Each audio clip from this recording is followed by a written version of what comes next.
at the Royal Poinciana Chapel in Palm Beach, Florida. I have the wonderful privilege for almost 20 years of having been the pastor there now.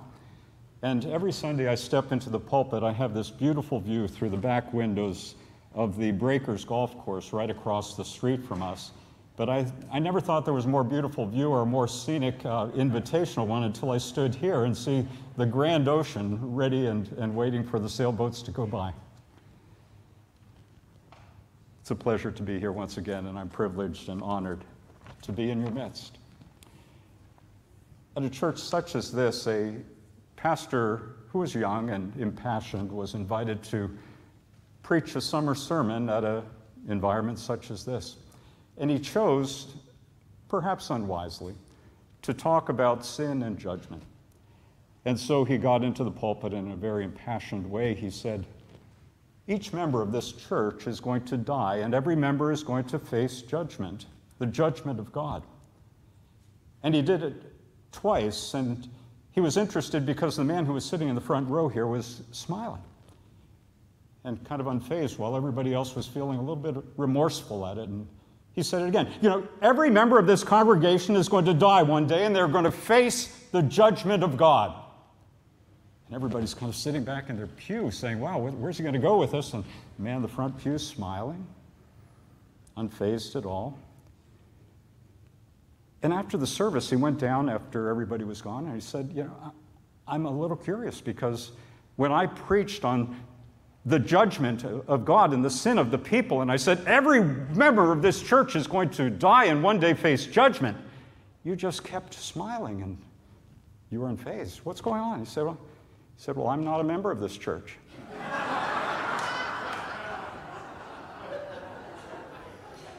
Well, since I got a pretty good response, let me give you another one. Flying from Palm Beach to Newport, there was a man sitting next to a woman who was gilded in elegant outfitting. And on her ring finger was this beautiful, it looked like a 7-8 carat diamond. And admiringly, he turned to her and he said, wow, that's a beautiful diamond. I don't think I've ever seen one. Can you tell me a little bit about it? And she said, well, thank you very much for asking, but it's like the Hope diamond. It's called the Clockman diamond, and the Clockman diamond has a curse. And he said, well, tell me about the curse. And she said very simply, Mr. Clockman. That took a little bit more. Okay, anyway, that's enough for that.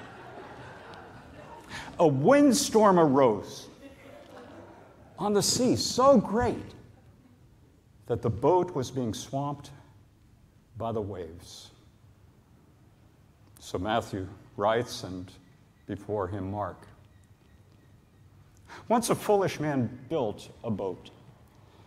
His intention was for it to be the grandest, the most talked about boat that ever sailed the harbor of the yacht club of which he was a member. He was determined in building that boat that he would spare absolutely no expense.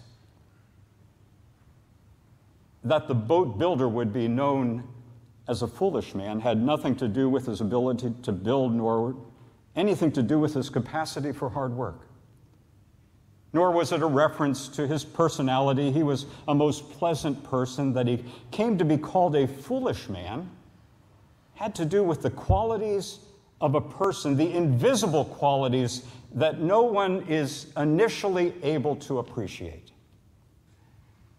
As the foolish man built that boat, he outfitted his craft with colorful sails and complex rigging and comfortable appointments and cabin conveniences. The decks were made with imported teak wood, and all of the fittings were polished brass. And on the stern, painted in 18-karat gold letters, readable from a considerable distance away, was the name of the boat, which he called Persona. And as the foolish man, later to be known, was building Persona, he couldn't resist fantasizing. The admiration, the applause of the club at the launching of this grand new boat. In fact, the more he thought about the praise and the adulation, the more time and attention he gave to the boat's appearances.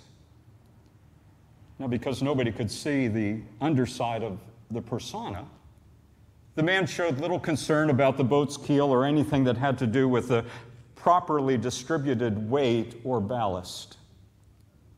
Now, an experienced sailor, of which I'm sure there are a number of you here, might wince at this, but one must remember that the boat builder was acting on the perception of the crowd, not the seaworthiness of the vessel.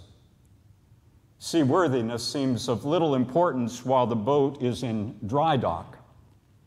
And the man said to himself, why spend time, why spend money on what is out of everyone's sight? I hear them praising what they can see.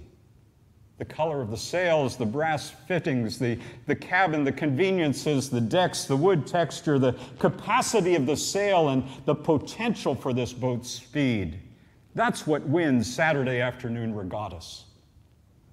So driven by such reassurance and reasoning, the foolish man built his boat, and sure enough, when completed, everything that he envisioned for it was visible to the eye, and it just gleamed with excellence.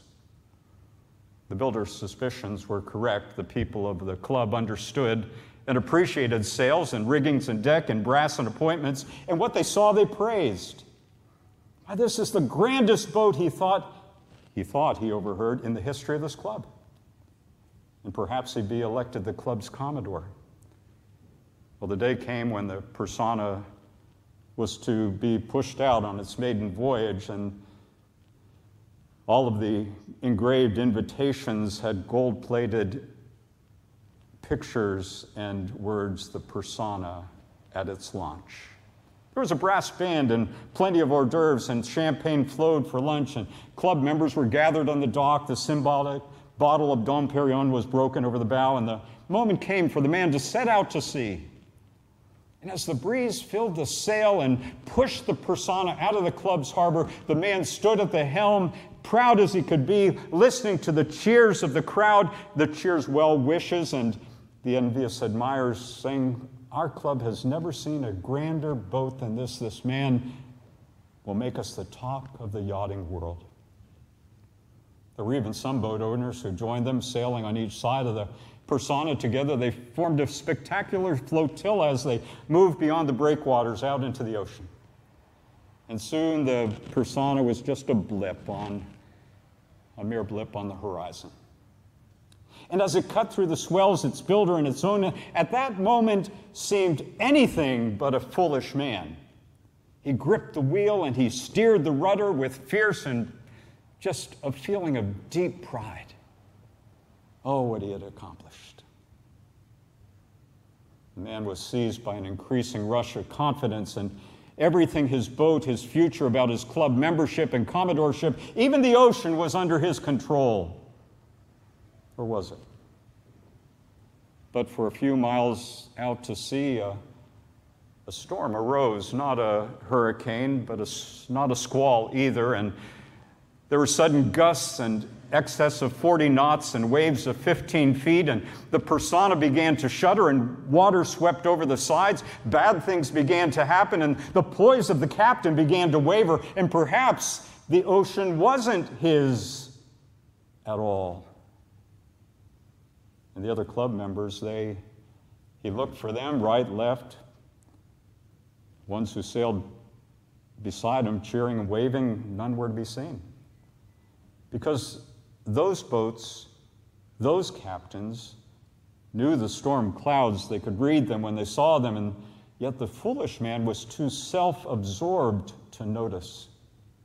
And within minutes, the Persona's colorful sails, they were in shreds, and the mast was splintered into pieces, and the rigging was unceremoniously draped across the bow, and the teakwood decks and the lavish cabin stateroom, they were just awash with water. And then before he knew it, the foolish man could prepare himself. A wave that was bigger than anything he had ever seen hurled itself across the Persona, and the boat capsized. And this is important. When most boats would have righted themselves after such a battering, the Persona did not. Why? Because its builder, the very foolish builder, had ignored the importance of what was below the waterline. You see, there was no distributing weight there. And while a well-designed keel and adequate ballast distribution might have saved the ship, they were nowhere to be found. The foolish man had concerned himself with things above the waterline, the appearance of things, and not enough of the resilience and the stability of a boat in the secret, unhidden, or unseen places hid that really are needed when the storms come. Furthermore, because the foolish man had such confidence in his sailing abilities, he had never contemplated the possibility of a situation that he couldn't manage. And as a result, the mixture of poor planning and blind pride, the foolish man was lost at sea. The foolish man was never found. Today, when people speak of him, which is rare, they comment not about the initial success of the man or the beauty of the boat, but of the silliness of putting out a boat never designed to perform in a violent, tempestuous sea. And as time passed, the owner persona, whose name had been long forgotten, became known as the foolish man. Well, what does this story mean? There are other versions of the same story that are recycled in many different ways. Once a foolish man built a house on sand. Once a foolish man built a career on what he thought others thought of him. Once a foolish couple built a marriage. Once a foolish woman built a life. Once a foolish man built a submersible vessel, equipped and designed to sustain the ocean depths.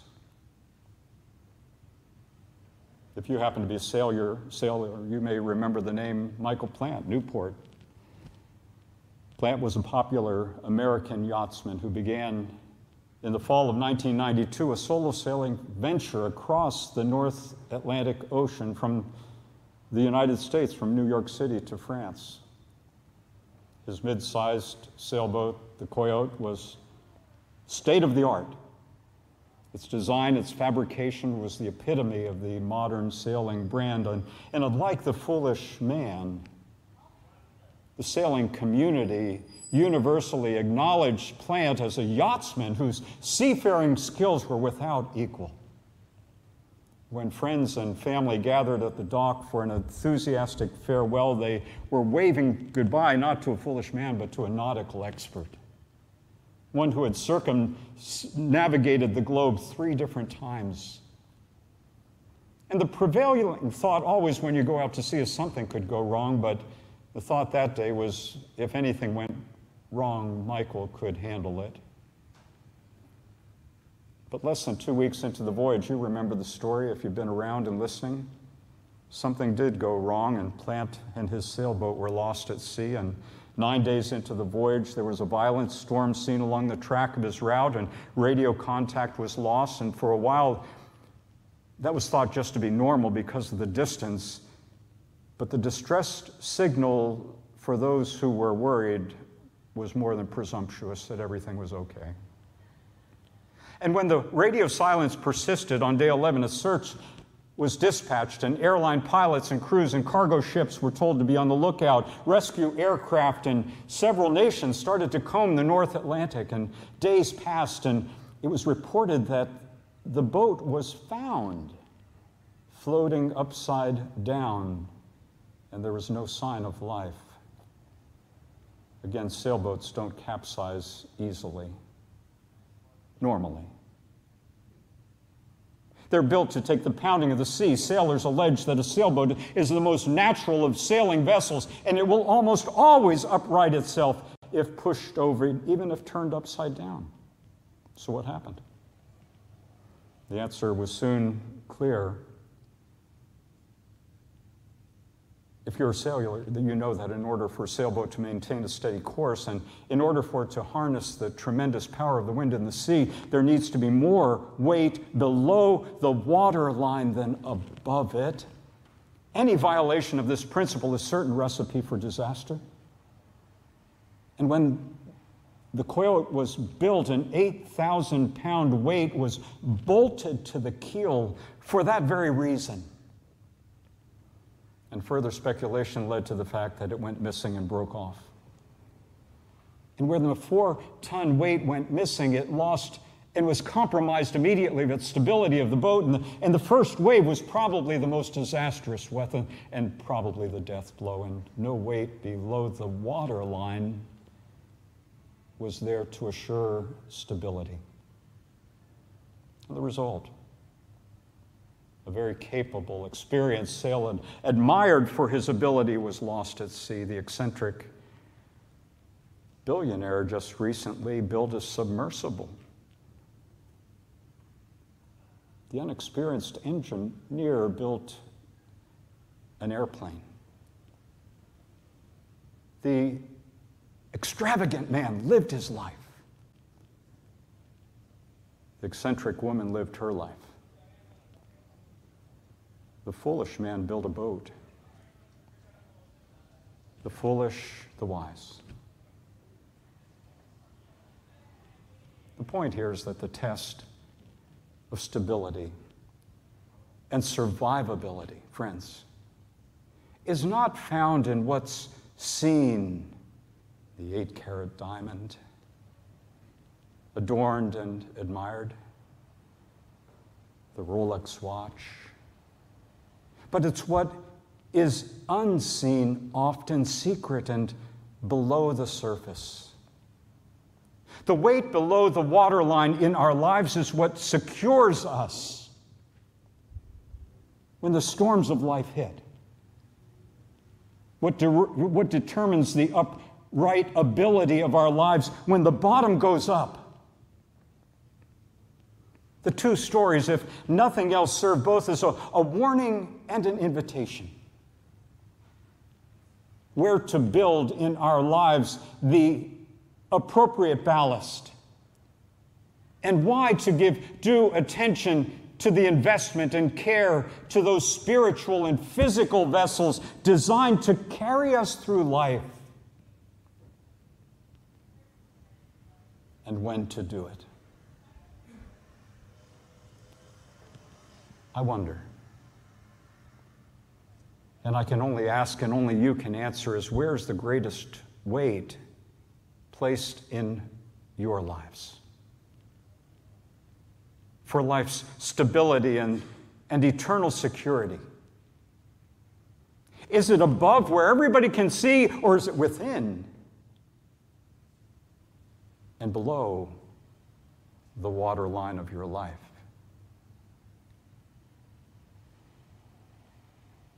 The best day to answer that question perhaps is today. Well, the sun is shining and the surface is smooth. And the best one to answer that question in your life is you. Amen.